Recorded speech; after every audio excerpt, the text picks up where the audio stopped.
Graças e paz a todos, queridos, da parte de Deus Pai. Estamos diante do nosso canal aqui, Palavra da Vida, tá? E vamos estar trabalhando mais uma lição da nossa Escola Bíblica Dominical, EBD Online. A lição que vamos estar estudando no domingo que vem, ou até mesmo hoje, por causa das eleições, aqui no caso do estado de Pernambuco, ela é a lição número 4. Amanhã será o dia 27 de outubro de 2024. E o tema da lição é promessa e obediência. Não sei se os irmãos lembram, mas na lição passada eu falei sobre a fé e a obediência, que vai estar ligado a isso aqui, tá? O texto áureo da lição nos diz assim: se me amardes, guardareis os meus mandamentos, os meus preceitos, tá? As minhas condições, tá bom? A verdade prática nos diz assim: a obediência a Cristo demanda bênçãos espirituais que influenciam diversas áreas da vida. E a gente vai estudar isso aqui ao longo desta lição. A leitura bíblica em classe, para quem não tem lição, está em Deuteronômio, capítulo 28, versículo 1 ao 9, e depois ao verso 12. E está também em Hebreus, capítulo 8, versículo 6 ao 13, que é fazendo já a contextualização do Antigo Testamento no Novo Testamento. A introdução da nossa lição nos diz assim: a palavra-chave é obediência, né? E a gente vai ver que a Bíblia ela se resume nisso, de Gênesis a Apocalipse, a fé e a obediência, para esse cumprimento dessas promessas aqui maravilhosas em nossa vida. Estudamos promessas grandiosas da lição passada, que foi as promessas de Deus para a igreja. E agora vamos estar estudando sobre promessa e obediência, essa relação entre promessa e obediência. A Bíblia apresenta uma relação entre promessa e obediência, né? Ao longo das Escrituras, percebemos que a obediência é um princípio divino que não caducou no Novo Testamento. Obviamente que não. Tá? Ela continua sendo requerida por nosso Senhor para vivermos promessas específicas de Deus neste mundo, independente da ideia de que, obviamente, a salvação é pela graça de Deus mediante a fé, mas obedecemos porque somos salvos e não para ser salvos, tá? O Deus que prometeu no Antigo Testamento é o mesmo que prometeu no Novo, e ao mesmo tempo exige do seu povo obediência à sua palavra. Entretanto, quais são os termos da obediência no novo concerto, né, do Novo Testamento? Conforme revelado no Novo Testamento, é o que estudaremos agora nesta lição, que vamos estar adentrando agora de uma maneira mais profunda. Né? O primeiro tópico da lição nos fala sobre a obediência no Antigo Testamento. O primeiro subtópico desse primeiro ponto, o concerto de Horebe. Aí vem o primeiro concerto feito no Monte Horebe, que é o monte de Deus, onde o Senhor se apareceu a Moisés, né? Capítulo 3, além de Êxodo, a gente vê a chamada, o Senhor falando com Moisés. E no capítulo 19, vamos ver o Senhor fazendo esse concerto. O concerto feito por Deus com o povo de Israel no deserto de Horebe, Deuteronômio capítulo 29, versículo 1. Era uma reafirmação das promessas que ele havia feito a Abraão. Lembra da promessa? E seus descendentes em Gênesis 12, e 1 ao 3, e o 22 e o 8. No deserto do Horebe, também denominada de Sinai. Antigo Monte Sinai, que agora é chamado de Monte Horebe, que significa Monte de Deus, Monte da Presença. Ficou patente que o concerto divino exigia santa obediência do povo para que fosse bem sucedido entre as nações. Ele vai dizer no texto lá: se diligentemente ouvirdes a minha voz. Primeiro, ouvir, ouvir.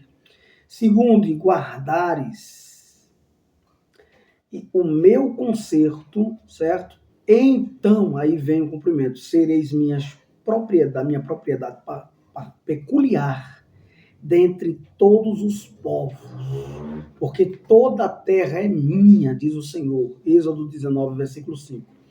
Pela santa obediência, o povo seria um reino sacerdotal, ou seja, um reino intercessor, tá bom? Sacerdotal. Um povo santo, ou seja, um povo separado. A nação de Israel deveria obedecer aos mandamentos do Senhor para viver as promessas em toda a sua peregrinação no deserto. Essa foi a proposta de eles viverem essas promessas em toda a peregrinação no deserto até chegar em Canaã. Mas parece que a coisa desandou no meio do caminho. Veja bem, no segundo subtópico do primeiro ponto diz o concerto nas campinas de Moabe. Olha só. Muitos anos se passaram depois do concerto de Horebe, capítulo 19, versículo 5 de Êxodo, e a maioria dos peregrinos havia perecido no deserto, justamente por conta da desobediência. Tá?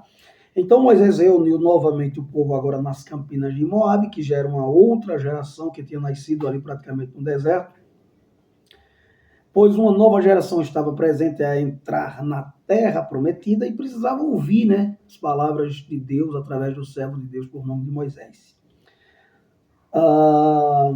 Estas são as palavras do concerto que o Senhor ordenou a Moisés na terra de Moabe, que fizesse com os filhos de Israel, além do concerto que fizera com eles em Horebe, Deuteronômio 29, 1. A exposição básica desse concerto pode ser vista em Deuteronômio 4 a 26 e 19, bem como sua ênfase nas bênçãos e maldições. Lembra lá? Dos capítulos 27 a 30 do mesmo livro. Se você abrir a Bíblia no livro de Deuteronômio, eu vou fazer questão de abri-la para lermos e entender melhor essa promessa. O capítulo 28, capítulo 27, melhor dizendo, né? Porque ele vai mais adiante. E o versículo de número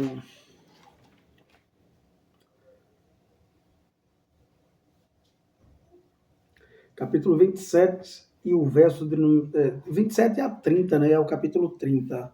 São muitas coisas, a gente não vai ler tudo, mas eu vou só citar aqui alguma coisa para entendermos melhor essa questão. A ordem de levantar um padrão e gravar nele a lei, está no capítulo 27. E deram ordem Moisés e os anciões do povo de Israel, dizendo, guardai todos estes mandamentos que hoje vos ordeno, será pois que no dia em que passardes o Jordão, a terra que te der o Senhor teu Deus, levantar-te-ás umas pedras grandes e as caiarás, como concerto, né? E como testemunho, e havendo o passado, escreverás nelas todas as palavras desta lei, para entrardes na terra que te der o Senhor teu Deus, terra que emana leite e mel, como te disse o Senhor Deus de teus pais. Será, pois, que quando houveres passado o Jordão, levantareis estas pedras que hoje vos ordeno, no monte Ebal, e as caiarás, e ali edificarás um altar ao Senhor teu Deus, um altar de pedras, não alçarás ferro sobre elas. De pedras inteiras edificarás o altar do Senhor teu Deus, e sobre ele oferecerás holocausto ao Senhor teu Deus. Holocausto de sacrifício, né? Também santificarás ofertas pacíficas, e ali comerás perante o Senhor teu Deus, e te alegrarás. E nestas pedras escreverás todas as palavras desta lei, exprimindo-as bem. Falou mais Moisés juntamente com os sacerdotes levitas e a todo Israel, dizendo, escuta e ouve, ó Israel, neste dia vieste a ser por povo ao Senhor teu Deus. Olha que coisa maravilhosa.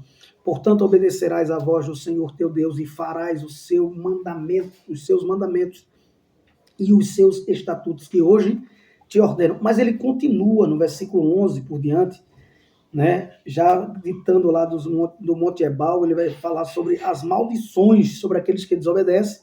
E no capítulo 28, as bênçãos sobre aqueles que obedecem. Lembra muito o texto lá de João, capítulo 4, aquela conversa que o Senhor tem com a mulher samaritana, que ela diz, os teus discípulos dizem que o lugar de adoração é Jerusalém.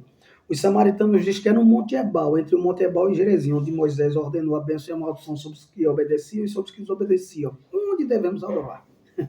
E aí o Senhor vai dizer, os verdadeiros adoradores adorarão ao Pai em espírito e em verdade. Estes são os que o Pai procura. Não importa, ele vai estar em Jerusalém, se vai estar no Brasil, na China, portanto eles são verdadeiros adoradores. E aí já indicava essa nova aliança também, esse novo conceito que vamos estar estudando aqui na continuidade desses textos. Vamos lá. A Bíblia ainda vai dizer aqui a lição, né? Nesse concerto dependeria da fidelidade do povo de Israel aos mandamentos divinos. Será que hoje não precisa também de obedecer, de guardar as leis do Senhor, de esconder a palavra do Senhor no nosso coração para não pecar contra ele? Terceiro subtópico do primeiro ponto, as promessas provenientes da obediência. Olha lá, o concerto de Moisés, o concerto de Moabe, né? O concerto de Moabe mostra uma lista de promessas que seriam proferidas no Monte Gerizim, que é o Monte da Bênção, o Monte Ebal, o monte onde era proclamada a maldição. Bênçãos no campo, na cidade, na procriação, na vida doméstica, ao entrar, ao sair da terra, em toda a área da vida dos judeus, as bênçãos divinas seriam derramadas como consequência da obediência aos mandamentos divinos estabelecidos nos concertos proferidos por Moisés. Meu irmão, minha irmã, qual é o pai que quer abençoar um filho que é desobediente? Ele pode ajudar por ser pai, mas ele não vai ajudar com desejo, com prazer. Lembra que Deus disse a Jesus lá no batismo? Este é meu filho amado, em que eu tenho prazer. Então o pai, ele ama quando o filho é obediente e ele, obviamente, ele recompensa esse filho com coisas extraordinárias. Assim é o nosso Deus. Então, também é verdade que as maldições seriam proferidas no Monte Ebal, como consequência da desobediência aos mandamentos do Senhor, Deuteronômio 27, 11 ao 26. Portanto, no Antigo Testamento, vemos que a obediência tinha uma relação direta ao cumprimento de uma promessa na vida do povo de Israel. E hoje não é diferente na vida da igreja. Deus ele nos dá algumas condições para a realização, para o cumprimento das promessas na nossa vida. Segundo tópico da nossa lição vai dizer assim, a obediência no Novo Testamento. Já falamos dela no Antigo, agora vamos falar dela no Novo. Como é que se procede no Novo Testamento? No primeiro subtópico do segundo ponto diz um novo concerto, uma nova aliança, né? Hebreus 8 apresenta aspectos do antigo concerto, mostrando o quanto eles apontam para o perfeito ministério de Jesus Cristo. Ali vemos que o relacionamento entre Deus e o seu povo se dava por meio de uma fé manifesta pela obediência, né, aos mandamentos da lei e a observância do sistema de sacrifício do Antigo Testamento. E cabia também a ideia do sacrifício, do ofício santo, do ofício sagrado. Contudo, o profeta Jeremias ele já profetizou, irmãos, que chegaria um momento em que Deus instituiria um novo pacto e que sua lei se estabeleceria no interior da pessoa, ou seja, no coração. Abra aí a palavra de Deus no livro de Jeremias, eu gosto de ler para embasarmos aquilo que estamos falando nas Escrituras. Jeremias, no capítulo de número 31 e o 33, o profeta das lamentações, o profeta chorão, o profeta do calabouço, o profeta que Deus teve uma chamada específica, assim como foi na vida de João Batista e como foi na vida do próprio Jesus Cristo. O Senhor escolheu e santificou e consagrou Jeremias no ventre a ser profeta das nações. Capítulo 31 e o verso de número 33. Vamos ver o que é que diz a palavra do Senhor aqui. Obviamente vai repetir alguma coisa que já falamos aqui, mas eu gosto de ler para a gente ter uma propriedade maior daquilo que estamos falando. 31 e 33 de Jeremias diz assim, mas este é o concerto que farei com a casa de Israel depois daqueles dias, diz o Senhor. Não sou eu que estou dizendo, não, é o Senhor que está dizendo. Porei a minha lei no seu interior e escreverei no seu coração. E eu serei o seu Deus e eles serão o meu povo. Tá certo? Então é isso aí que Jeremias falava. Mas vamos ver a carta do escritor aos Hebreus, que na minha opinião provavelmente foi o apóstolo Paulo, pela linguagem espiritual e a profundidade que a carta tem em relação a fazer uma aplicação daquilo que estava no Antigo Testamento, assim como Paulo faz na carta de Gálatas.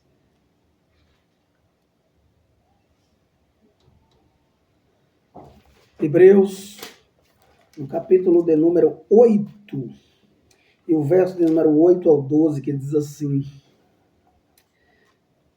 porque repreendo-os e lhes diz,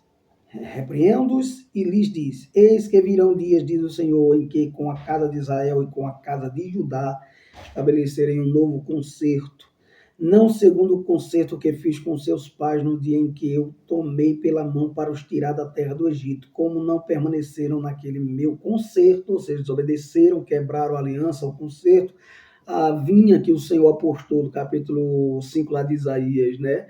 Ela negou fruta, né? A Bíblia diz que não foi verdadeira, aí vem a nova aliança aí com Jesus Cristo, né? A videira verdadeira. Diz assim: eu para eles não atentei, diz o Senhor, tá bom? Porque este é o concerto que depois daqueles dias farei com a casa de Israel, diz o Senhor, porei as minhas leis no seu entendimento, e em seu coração as escreverei, e eu lhes serei por Deus, e eles me serão por povo. E não ensinará cada um ao seu próximo, nem cada um ao seu irmão, dizendo, conhece o Senhor, conhece o Senhor, porque todos me conhecerão, desde o menor deles até o maior. Porque serei misericordioso para com as suas iniquidades e de seus pecados e de suas prevaricações, não me lembrarei mais. O versículo 3 ainda diz, dizendo o novo concerto, envelheceu o primeiro. Ora, o que foi tornado velho e se envelhece, perto está de acabar. Então, queridos, vamos mais adiante aqui. Já falei essa aplicação aí do Antigo e do Novo. Portanto, no Antigo Testamento vemos que a obediência tinha uma relação direta, tá? Ao cumprimento da palavra. No segundo subtópico do segundo ponto, ainda diz assim, Jesus Cristo, o mediador. O Senhor Jesus é o mediador que estabelece um novo concerto. O novo pacto profetizado pelo profeta Jeremias, tá? Hebreus 8:10 eu já li.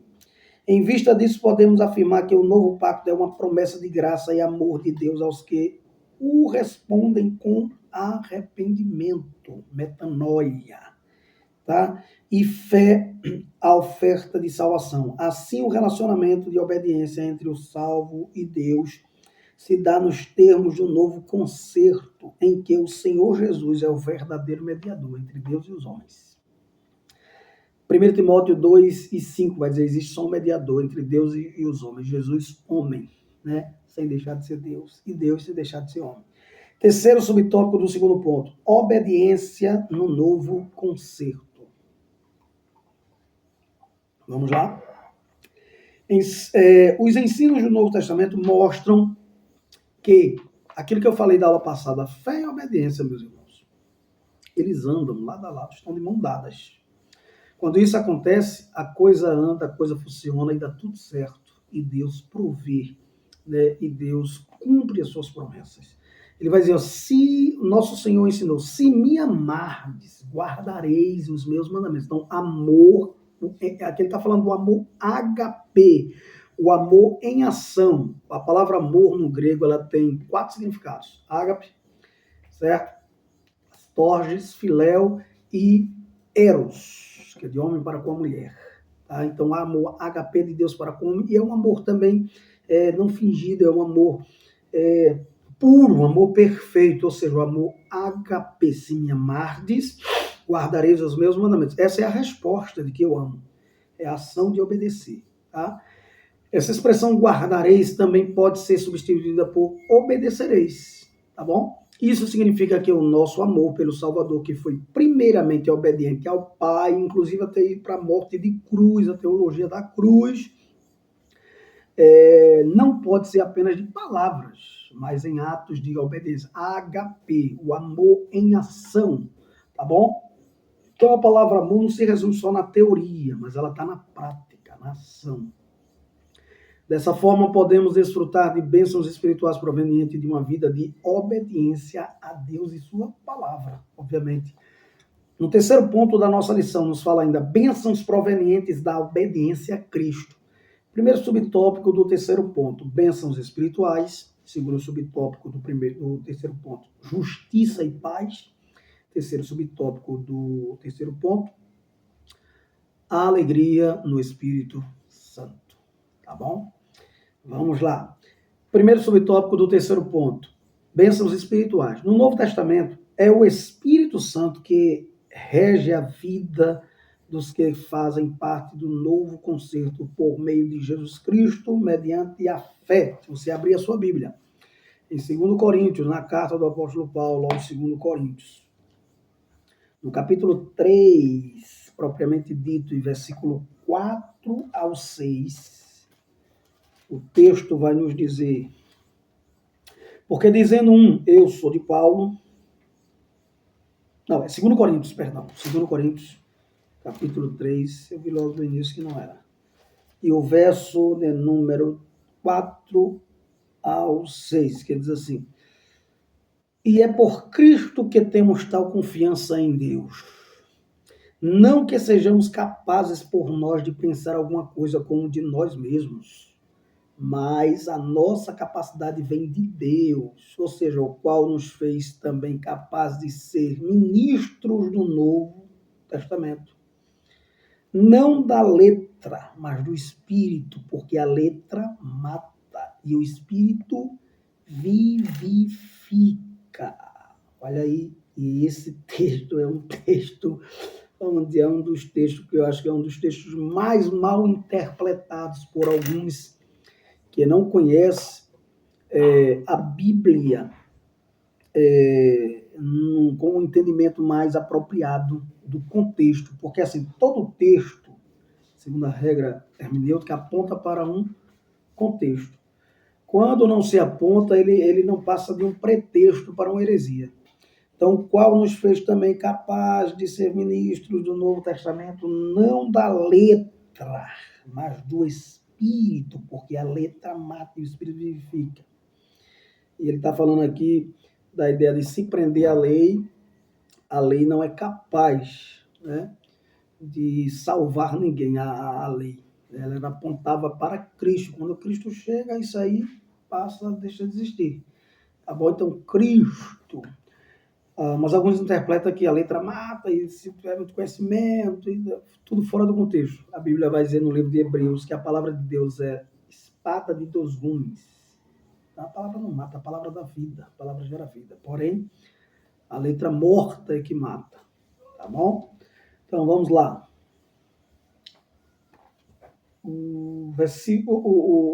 Nesse contexto, do terceiro subtópico, né, subponto do terceiro ponto, primeiro subtópico do terceiro ponto, nesse contexto aprendemos que uma vida de obediência a Cristo mediante a obra do Espírito Santo demanda bênçãos de natureza espiritual que abarcam todas as áreas de nossa vida. Por quê? Porque o reino de Deus não é comida, minha gente, nem bebida, mas é justiça, é paz e é alegria. Veja que coisa boa, justiça, paz e alegria no Espírito. Romanos 14 e 17 vai falar sobre isso, né? Tem pessoas que até hoje pensam que o reino de Deus é comida e bebida, e não é. Apesar de Jesus ser festejo, de ter feito o primeiro milagre no casamento, mas não tem nada a ver com isso. O reino de Deus é justiça, é paz e é alegria. Ali são outros contextos.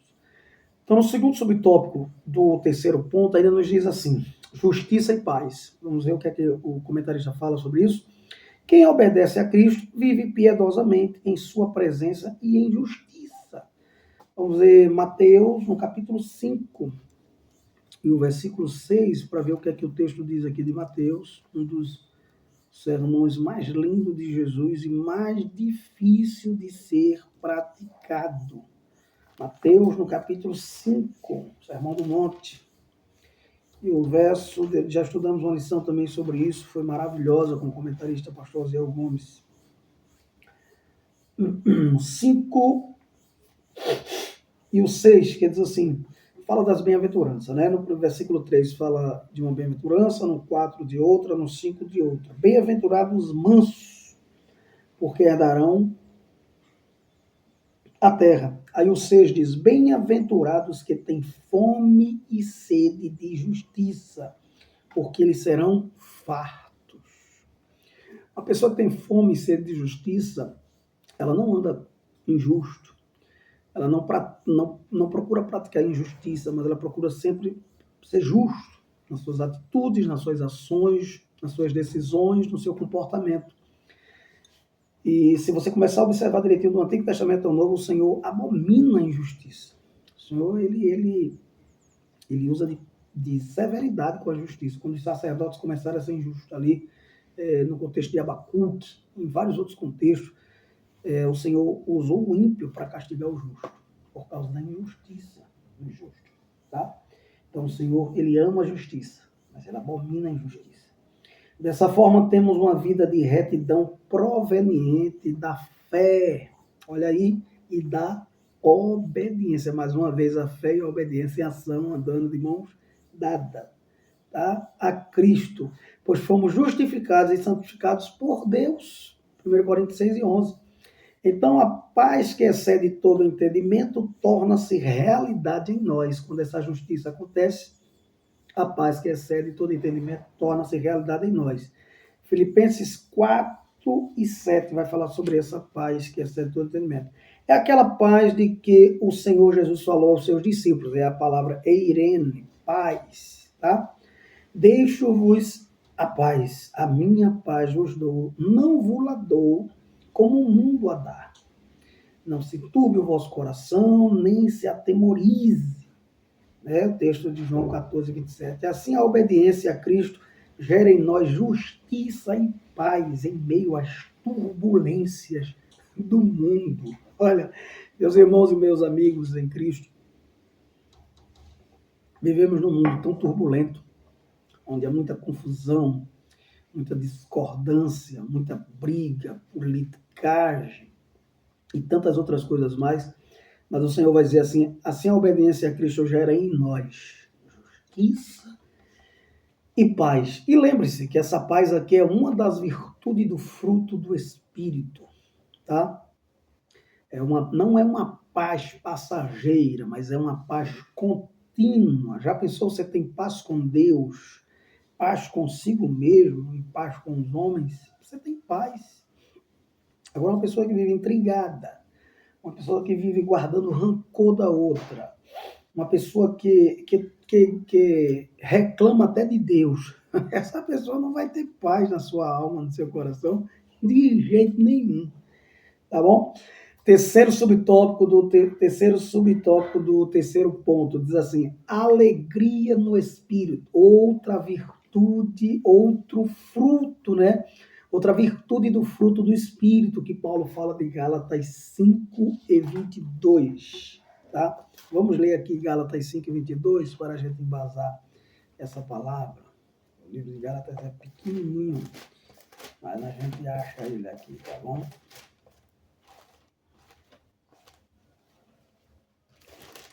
Gálatas